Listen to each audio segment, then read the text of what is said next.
जय गौर हरि, हरे कृष्णा।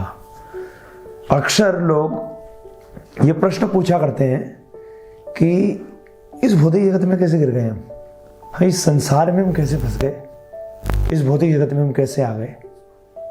बहुत लोग ये प्रश्न करते हैं, परंतु आपकी जानकारी के लिए ये प्रश्न करना एक समझदार व्यक्ति के लिए ये प्रश्न करना उचित नहीं है। अब आप कहोगे ऐसा क्यों? ऐसा इसलिए प्रभु जी, क्योंकि हम अगर हमारा जो जीवन है उसमें अगर हम देखें, ये बताइए कोई व्यक्ति अगर पानी में गिर जाए तो वो क्या करता है? क्या वो जानने का प्रयास करता है कि मैं पानी में कैसे गिर गया? अगर उसको तैरना नहीं आता, मैं उस व्यक्ति के संदर्भ में बात कर रहा हूं जिसको तैरना नहीं आता, और वो अगर पानी में गिर जाए तो वो क्या करता है बताइए?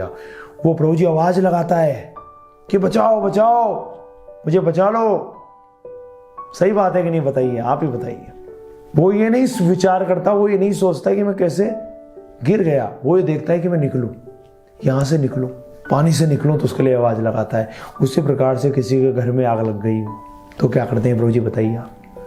उस स्थिति के अंदर तुरंत बाहर निकलने का प्रयास करता है व्यक्ति। पहले ये नहीं सोचता कि आग कैसे लग गई, उसके बारे में कब सोचा जाता है? जब व्यक्ति बाहर निकल जाता है, उससे पहले नहीं।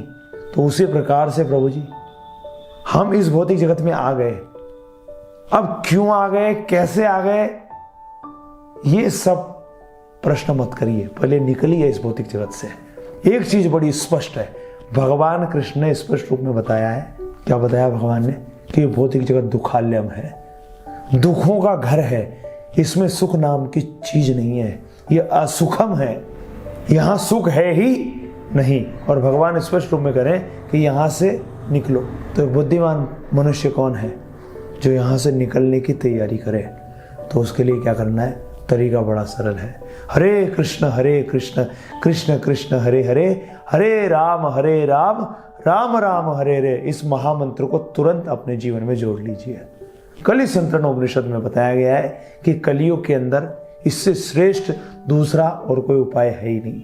आप इस महामंत्र को नियमित रूप से अपने जीवन में जोड़िए, फिर देखिए आपके जीवन में एक जबरदस्त बदलाव आएगा। आप ये सब प्रश्न मत करिए कि क्या है, मैं कैसे आ गया जी इसके अंदर। आ गए, अब बस ध्यान रखिएगा, स्वयं भगवान श्री कृष्ण जब चैतन्य महाप्रभु के रूप में आए, ध्यान रखिएगा, कृष्ण भगवान ही स्वयं राधा रानी का भाव चुरा करके और चैतन्य महाप्रभु के रूप में आए।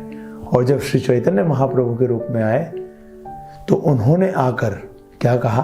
अपने शिक्षाष्टकम में उन्होंने 8 शिक्षाएं छोड़ करके गए हम सबके लिए। तो अपने शिक्षाष्टकम में उन्होंने क्या समझाया बताइए? कि मैं न जाने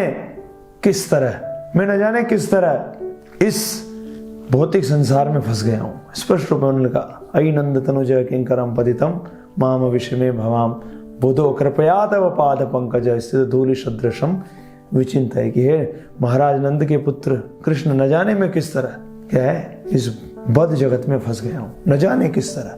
क्या कहा भगवान ने? न जाने किस तरह। बताइए, कृष्ण भगवान ने कारण नहीं बताया। हम पता नहीं क्यों ये प्रश्न करते रहते हैं। हम आपसे निवेदन करते हैं, उत्तम प्रश्न करिए, वो प्रश्न करिए जिससे आपको फायदा हो। इस प्रश्न को करने से क्या फायदा? तुरंत निकलिए इस भौतिक जगत से, अभी गिर चुके हो और ये दुखालय में। कहीं ऐसा ना हो जाए कि इस प्रश्न का उत्तर जानने के चक्कर में आपने पूरा जीवन ही निकाल दिया और समय नष्ट हो गया, फिर पछतावत होत क्या जब चिड़िया चुग गई खेत। मैं आपसे निवेदन करता हूँ, इस प्रश्न का उत्तर ढूंढने का प्रयास करने की जगह ये प्रश्न का उत्तर ढूंढे कि ये मनुष्य शरीर मुझे किस लिए प्राप्त हुआ है, ये मनुष्य शरीर मुझे क्यों मिला है। ये जन्म मृत्यु जरा व्याधि ये सब प्रॉब्लम्स में नहीं चाहता कि मेरे जीवन में बार बार आए, पर ये क्यों आती है? क्या ये जो बार बार मेरे को कष्ट भोगने पड़ते हैं, जन्म लेना, जन्म के समय भी कष्ट होते हैं, मृत्यु के समय भी कष्ट होते हैं, बुढ़ापा भी एक कष्ट है, तरह तरह की बीमारियां, ये भी एक कष्ट है, ये सब क्या कोई स्थायी समाधान नहीं है? ये सब प्रश्न हमें करने चाहिए। प्रश्न हमें वो करने चाहिए जिससे हमारी भक्ति में प्रगति हो, जिसमें हमारा उत्थान हो। और ध्यान रखिएगा, हम शरीर नहीं आत्मा है, इसको भूलिएगा नहीं। तो प्रश्न वो करिए जिससे आपकी प्रगति हो, अर्थात आत्मा की प्रगति, क्योंकि हम शरीर नहीं आत्मा है। ये मेरा आपसे निवेदन है। जय गौर हरि, हरे कृष्णा।